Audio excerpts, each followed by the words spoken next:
फैसला जो कुछ भी हो मंजूर होना चाहिए। फैसला जो कुछ भी हो मंजूर होना चाहिए। जंग हो या इश्क भरपूर होना चाहिए। सलाम, नमस्ते, सत श्री अकाल। मैं हूं आपके साथ हर्षिता मिश्रा और आप देख रहे हैं टाइम्स मेल। प्यार, इश्क, मोहब्बत कोई बुरी चीज नहीं है, दुश्मनी भी कोई बुरी चीज नहीं है, लेकिन अगर एक दूसरे से बेइंतहा मोहब्बत ना हो तो मोहब्बत ही बेकार है। ठीक इसी तरह से दुश्मनी भी कायदे से होनी चाहिए ताकि दुनिया को इस दुश्मनी के बारे में पता चल जाए।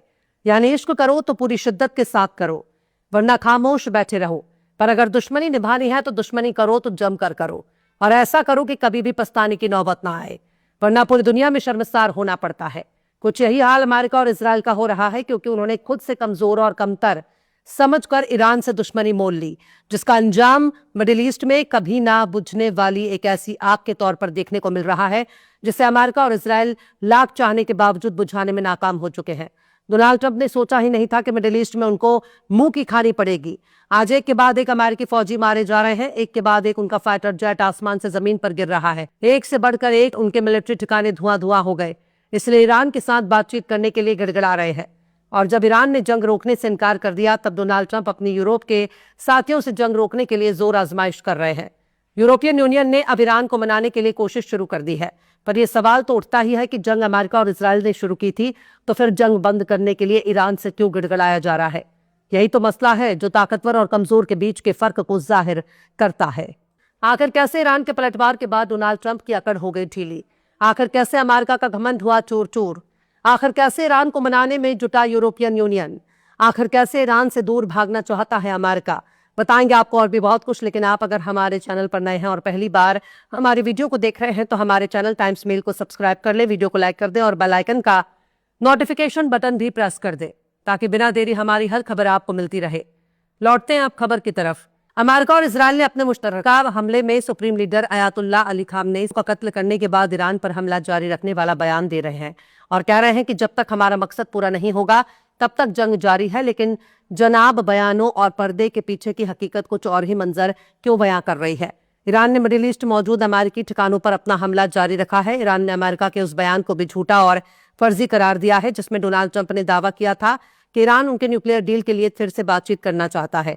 ईरान के कौमी सलामती काउंसिल के सेक्रेटरी अली लारिजानी ने ट्रंप के बयानों को झूठा करार दिया और कहा कि हमें अमेरिका से कोई बातचीत नहीं करनी और ना हम अमेरिका से अब बातचीत करना चाहते हैं। एक तरफ अमेरिकी फौजियों के मारे जाने के बाद ट्रंप बाबू काफी मायूस नजर आ रहे हैं। वो अपने फौजियों की मौत का बदला लेने का वादा कर रहे हैं, अपनी आवाम को खुश करने में लगे हैं कि हमारे मारे गए फौजी सबसे अलग हैं, हम उनकी मौत का बदला ईरान से लेंगे। पर सवाल तो यहाँ ये उठता है कि जंग शुरू करने वाला जब अमेरिका है तो पलटवार देखने के बाद ईरान से बदला लेना किसी मजाक से कम नहीं। मतलब मोहल्ले का एक गुंडा अपने आप को बहुत ताकतवर समझता है, इलाके का दादा समझता है, और जब वो अपनी गुंडाई दिखाने के लिए एक दुबले पतले शख्स पर हाथ उठा देता है तब उसे ये उम्मीद नहीं थी कि जिसे उसने दुबला पतला कमजोर लाचार और बेबस समझा था वही शख्स एक ही मुक्के में उसकी नाक तोड़ देगा। ईरान ने भी कुछ यही किया है। ईरान ने जमकर दुश्मनी निभानी शुरू कर दी है। वो अपने बड़े से बड़े खतरनाक से खतरनाक पावरफुल मिसाइल को दुश्मनों के ठिकाने पर दाग रहा है। इसकी एक छोटी सी झलक एक वीडियो क्लिप में देख सकते हैं, जिसे देखकर अंदाजा लगा सकते हैं कि ईरान की हाइपरसोनिक मिसाइल हवा और बिजली की रफ्तार से ज्यादा तेजी से चल रही है। पलक झपकते ही आंखों से ओझल हो जाती है, यहां तक कि वो किसी को नजर भी नहीं आती। यानी जो मिसाइल नजर ही नहीं आएगी, अगर उसे डिटेक्ट ही नहीं किया जाएगा तो फिर इस मिसाइल को अमेरिका और इजराइल कैसे रोकेंगे? शायद यही वजह है कि अमेरिका और इजराइल को इस बार ईरान ने बुरी तरह से झकझोर दिया, जिसकी तवक्को उन्होंने किया ही नहीं था। अब जोरदार तरीके से झटका खाने के बाद अमेरिका ने ईरान को मनाने के लिए हर तरह हाथ पांव मारना शुरू कर दिया और अब यूरोपियन यूनियन का बयान भी सामने आ गया है, जिसमें ईरान से ही अमेरिका और इजराइल के हमलों का जोरदार तरीके से जवाब न देने की गुजारिश की जा रही है। यूरोपियन यूनियन के सीनियर डिप्लोमेट काजा कल्लास ने खबरदार किया है कि मिडिल ईस्ट में किसी भी लंबे वक्त तक चलने वाले जंग से भारी नुकसान होगा। काजा कल्लास ने अपने एक बयान में कहा है कि ईरान में होने वाली वारदात से ऐसा तनाजा नहीं फैलना चाहिए जो मिडिल ईस्ट, यूरोप और इससे आगे के इलाके खतरों में डाल सके। काजा कल्लास ने कहा कि फाइनेंशियल सेक्टर में भी अनचाहे नतीजे देखने को मिल सकते हैं, इसलिए वो ज्यादा से ज्यादा सब्र और तहम्मुल से काम लेने के लिए गुजारिश करते हैं। काजा कल्लास ने कहा कि शहरियों की सलामती और यूनाइटेड नेशंस चार्टर के उसूल और इंटरनेशनल इंसानी कवानीन समेत इंटरनेशनल कानून का पूरी तरह से पालन करने के लिए वो गुजारिश करते हैं। उन्होंने विदेश मंत्रियों की इमरजेंसी मीटिंग के बाद यूरोपियन यूनियन के 27 मुल्कों की तरफ से ये गुजारिश की है। पहली बार ऐसा नजारा देखा जा रहा है कि एक तरफ अमेरिका एड़ी चोटी का जोर लगा रहा है तो वहीं दूसरी तरफ यूरोपियन यूनियन और उसके 27 मुल्क ईरान से गुजारिश कर रहे हैं कि सब्र से काम लो, ऐसा काम ना करो जिससे मिडिल ईस्ट में भी दिक्कत हो जाए, यूरोप को भी दिक्कत हो और दुनिया के और देशों को भी दिक्कत ना हो। ऐसी कोशिश करनी चाहिए। दरअसल यूरोपीय यूनियन का बयान इसलिए भी खास माना जाएगा क्योंकि यूरोप के लिए स्ट्रेट ऑफ हार्मुज कारोबार का बड़ा ही जरूरी हिस्सा है और स्ट्रेट ऑफ हार्मुज के जरिए ही ग्लोबल ट्रेड का 20% कारोबार होता है। साउथ एशिया, जिसमें भारत, रूस, चीन, पाकिस्तान के लिए समान होने का रास्ता भी स्ट्रेट ऑफ हार्मुज ही है और स्ट्रेट ऑफ हार्मुज ईरान के दायरे में आता है, जिसे ईरान ने बंद कर दिया है।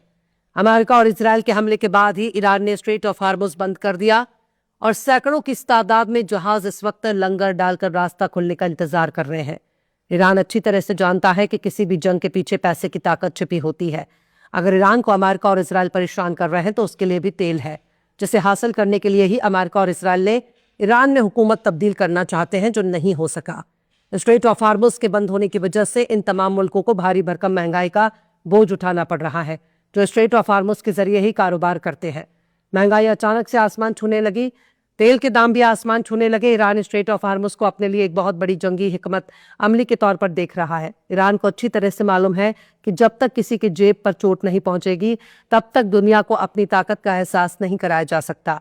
ईरान अपनी ताकत दिखा रहा है, वो इस जंग का फायदा उठा रहा है और पूरी दुनिया को अपनी अहमियत समझा रहा है।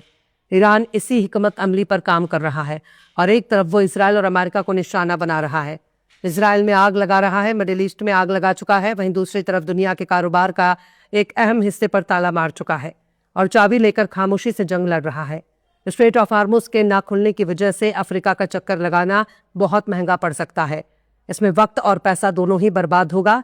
अगर किसी ने स्ट्रेट ऑफ हार्मुज को जबरन पार करने की कोशिश की तो फिर खैर नहीं, क्योंकि ईरान ने एक जहाज को हमला करके तबाह कर दिया है, जिसका नजारा पूरी दुनिया देख चुकी है और कोई भी स्ट्रेट ऑफ हार्मुज में बिना ईरान की मर्जी के कदम रखने की हिम्मत नहीं दिखा सकता। यही वजह है कि यूरोप अपना सबसे ज्यादा नुकसान देख रहा है और वो इस जंग को रोकने के लिए पैरवी कर रहा है, पर ईरान है कि मानने को ही तैयार नहीं। आगे आगे देखिए ऊँट किस करवट बैठता है। बहरहाल चलते चलते आखिर में बसीर बद्र ने भी क्या खूब फरमाया है, दुश्मनी जमकर करो लेकिन ये गुंजाइश रहे, दुश्मनी जमकर करो लेकिन ये गुंजाइश रहे, जब कभी हम दोस्त हो जाएं तो शर्मिंदा ना हो। फिलहाल इस खबर में बस इतना ही। एपिसोड आपको कैसा लगा कमेंट बॉक्स में जरूर से बताइए। पसंद आए तो लाइक करें, शेयर करें और बेबाक निष्पक्ष स्वतंत्र पत्रकारिता को सपोर्ट करने के लिए हमारे चैनल टाइम्स मेल को जरूर से सब्सक्राइब करें और बेल आइकन की घंटी वाले बटन आप जरूर से दबा दें ताकि आपको हमारे आने वाले नए वीडियो की नोटिफिकेशन फौरन ही मिल जाए। फिर मिलते हैं किसी और वीडियो में एक नई खबर के साथ। हर्षिता मिश्रा को दीजिए इजाजत। जय हिंद। तो देख लिया आपने हमारे इस वीडियो को। हमें उम्मीद है कि आपने हमारे वीडियो को लाइक किया होगा और दूसरों को भी शेयर किया होगा। अगर अभी तक आपने हमारे चैनल टाइम्स मेल को सब्सक्राइब नहीं किया है तो जल्दी से सब्सक्राइब कर दें और बेल आइकन भी प्रेस कर दें।